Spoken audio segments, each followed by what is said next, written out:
बीडमध्ये आज ओबीसी महाएल्गार सभेचं आयोजन करण्यात आलंय। या सभेला ओबीसी नेते आणि मंत्री छगन भुजबळ उपस्थित राहणार आहेत। दुपारी 3 वाजता या मेळाव्याला सुरुवात होईल।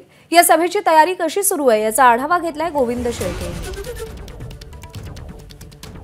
ओबीसीचा मेळाव्याची तयारी अगदी जोरदार मागच्या काही दिवसापासून बीड शहरातील छत्रपती शिवाजी महाराज क्रीडांगणावरती सुरू आहे आणि आपण बघू शकता की या ठिकाणी आसन व्यवस्था जवळपास खुर्च्यावरती असं नेटकं नियोजन या ठिकाणी ओबीसी मेळावा संयोजकांनी केलेला आहे। याच ठिकाणी प्रकाश शेंडगे, महादेव जानकर, पडळकर यांच्यासोबत मुख्य आकर्षण असणार आहे ते म्हणजे छगन भुजबळ यांचं।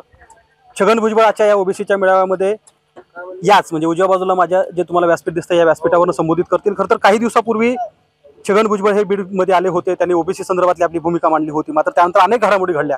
आता छगन भुजबळ ज्यावेळी मेळाव्या संदर्भात बीडला पोहोचतील त्यावेळेस काय बोलतील याकडे साऱ्याच्या नजर आहेत। विशेष म्हणजे या मेळाव्यामध्ये बीडचे पालकमंत्री धनंजय मुंडे आणि भाजप नेत्या पंकजा मुंडे यांनाही निमंत्रण देण्यात आलं होतं।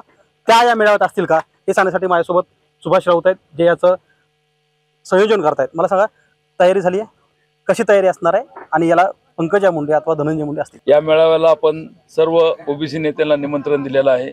या जिल्ह्याचे पालकमंत्री आदरणीय धनंजय मुंडे साहेब असतील, आदरणीय पंकजाताई मुंडे असतील, आदरणीय जयदत्त क्षीरसागर निमंत्रण दिलं पण कन्फर्मेशन आता येतील असं आम्हाला अपेक्षा आहे। ते सभेसाठी येतील अशी आम्हाला अपेक्षा आहे। सर्व जिल्ह्यातील ओबीसी बांधव त्यांच्याकडे पण आशेने पाहतोय, कारण की हा बीड जिल्हा हा स्वर्गीय मुंडे साहेबांचा जिल्हा ओळखला जातो। नक्कीच धनंजय मुंडे आणि पंकजा मुंडे यांना संयोजकांनी निमंत्रण दिलंय, मात्र अद्याप त्यांच्या कार्यालयाकडून या मेळाव्याला येण्यासंदर्भातलं अधिकृत दौरा आलेला नाहीये। त्यामुळे या व्यासपीठावरून छगन भुजबळ काय बोलतील याकडे साऱ्याच्या नजरा लागल्यात। कॅमेरामन पप्पू मोरकरसह गोविंद शेळके, एबीपी माझा, बीड।